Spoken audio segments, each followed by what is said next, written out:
Hello and welcome to another special Unsourced Wall Presents. Today we're taking another look at He-Man, but rather than any of the cartoons this time, we're talking about the toys. Now I was never that into He-Man growing up. Basically my only exposure was the live action film, and that's about it. 2002 cartoon wasn't on my radar, and I never really got into the franchise as a fan until some of the Netflix shows.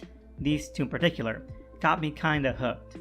While I made several videos and live streams about those shows, it wasn't until Mattel's recent 40th anniversary toy unveiling that I decided that it was about time to dive headfirst into what is the currently ongoing Masters of the Universe Origins line. And not just that, but also to make sure that the He-Man and Skeletor I got would be the most definitive that I could get. Because if you're gonna do something, why not do it right? Anyway, let's start with Skeletor.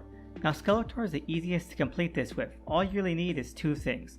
The first of which is the second edition Origins Skeletor, which comes with the more, but not really, kind of vintage inspired head, and the full purple power sword. Plus a Havoc staff, but let's set that aside for now. He's not fully kitted out though. He's only got one gripping hand and nowhere to sheathe the sword or even place it.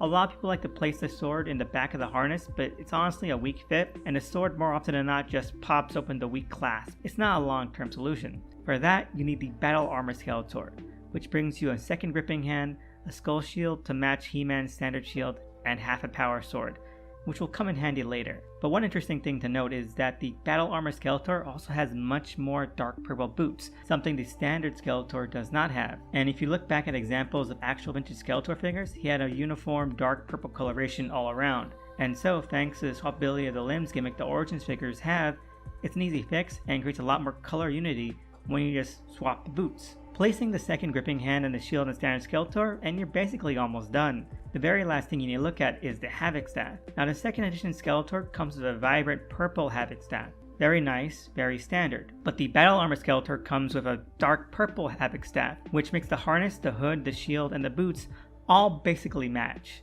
And like I said, color unity is the name of the game here, and by swapping that out, you have a 100% completely kitted out Skeletor, in a sense. Alright, so there's a few addendums I have to add. The first of which is that there is one last Skeletor accessory that some feel completes the figure. And that's one that comes with the Prince Keldor figure in the 2002 inspired Rise of Evil 2-pack, which if you get, nets you a dark purple cape. But not the same type of dark purple as the rest of the figure. If you want a cape Skeletor, here he is, and he does look pretty good in it. For my money though, that cape is what I'm going to be using for the upcoming 2002 inspired Skeletor. And the purple even looks like it's going to be a better color match for that. So it all works out. And finally, before we move on to He-Man, let's talk about faces. Origins Skeletor is kind of a wash with faces. As many MOTU collectors could have probably already tell, something is a bit off with the face on mine. Now the standard second edition Skeletor came with what Mattel likes to call the vintage head, which means just a simple smiling Skeletor face. It doesn't really look vintage at all. Now the biggest issue is that while the original Origins release had a god-awful face sculpt, the paint aesthetic was actually very faithful to the vintage toy, yellow in the middle and a large ring of green paint around the rest. But when they decided to release the second edition, the entire face was covered in thick, heavy yellow paint, with no green visible at all. So what I did, and some might wince at this, was take a Q-tip, some paint thinner, and just mold around the edges. It's not a perfect job. You can see where the mold of the hood got in the way of the face and things got a little bit lopsided, as well as some dings and scratches on the side. But overall, I'm happy with it. It's probably the best thing you're going to be able to do, and so you're going to have to live with some mistakes if you go this route. I like how mine's a little off-center. It's got wabi-sabi. You can't win an argument by making up words. Wabi-sabi is an Eastern tradition, Dad. It's celebrating the beauty in what's flawed. Other options for faces are 1. The main Battle Armor Skeletor face, which I think looks so much more vintage inspired and has maybe one of the most consistently good paint jobs every time I've seen one of these faces. Great light yellow paint as the center and a solid grading of green around the edges. Mattel doesn't consider this the vintage head, so away it goes. 2. The vintage Battle Armor Skeletor face, which was the original release of this specific head sculpt. A point in its favor is that it also has the same lighter gradient painting style as the main Battle Armor head, but the paint job is usually a lot more sloppy. It's kind of hard to find one of these that looks really good, but you can go that route for sure. And lastly, if you get the Rise of Evil 2-pack, there's the Minicomic inspired Alcala style jewel-eyed Skeletor head, which is fine. It looks cool. I just find it way too detailed to look convincingly in keeping with the vintage inspired aesthetic of this entire toy line. And that's it. Fully kitted out, lightly customized Skeletor. Now on to the main event, He-Man at the outset is similarly easy to complete. First, you need the 2nd edition Origins He-Man with the vintage head sculpt, because well, it's actually a vintage inspired head this time. With that addition, you get his blue-gray shield, a blue-gray axe, and a simple gray-silver power sword, but no gripping hand to dual wield either weapon. For that, you need the Battle Armor He-Man, which nets you not only the 2nd gripping hand, but a fully gray-silver axe, and half of a power sword. Now, if we get all that put on, we have what is basically a complete, fully kitted out He-Man. Plus, with both halves of the power sword, this means that he can dual wield weapons, but also have something extra that you can place in the back of the harness, giving him a truly complete look. Plus, just for fun, the Battle Armor pack does come with an extra accessory, a lightning bolt. It's way too heavy for an Origins figure to actually pose with, but it does look fun. Now there is one thing that is feasibly missing, and it can only be found in the Battlefield Warriors, Battle Armor He-Man, and Battle Cat 2-pack. Now if you get this pack, or just the special chrome Battle Armor He-Man half of it, you get 3 accessories, speckled light silver gray versions of the power sword, axe, and shield. Now for my purposes, I don't really care that much about the axe or the shield. With what we have now, these make the most sense to me. Silver gray for the axe because it's a steel weapon, and blue gray for the shield because it's defensive iron like the harness. It's a good color balance as well, nothing too gray, nothing too blue gray. However, here are some examples of the accessories on, and it just looks way too off. There's just so much gray silver on it, it just doesn't look right. But the speckled light gray power sword was intriguing, because if the power sword is meant to be a magic sword, then it just makes sense that it should stand out among all the other He-Man accessories. And it kinda does. Listen, I'm not going to lie and say that the speckled texture of this version makes this thing glitter or anything, but in certain lighting conditions, it does brighten up. And the lighter gray plastic is slightly more translucent, with really bright lighting, making it start to shine a bit around the edges.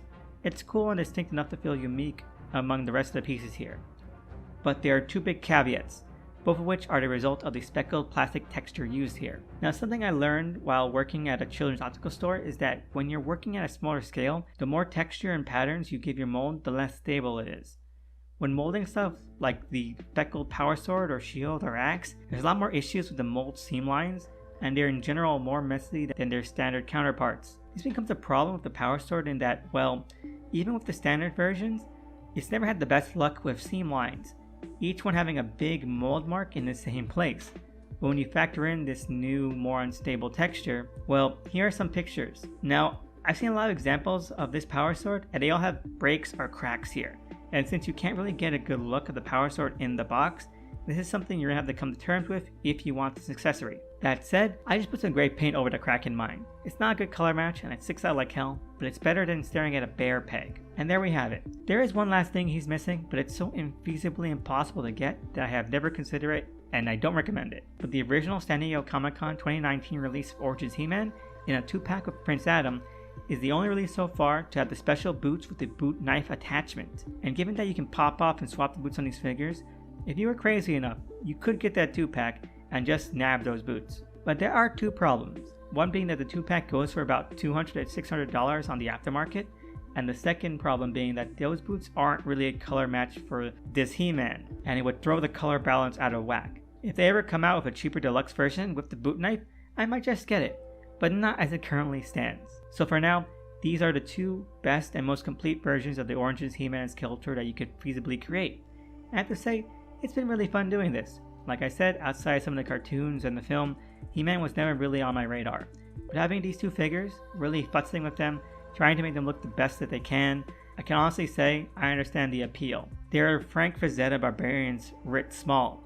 It's just good fun to have an over-the-top caveman warrior to pose and deck out, and the novelty of it all just holds up. But honestly, it's a shame that you would have to go through all of this trouble to get what seem like necessary additions, like an extra hand, or a complete sword, or weapons that match each other, or boots and accessories that are the right color. It's pretty insane, and it's not an undertaking that I can recommend unless you are as retentive and obsessed about things looking just as right as they could be as I am. To get all this done, you would need at least a solitary release, and then maybe 1 or 2 2-packs of varying costs.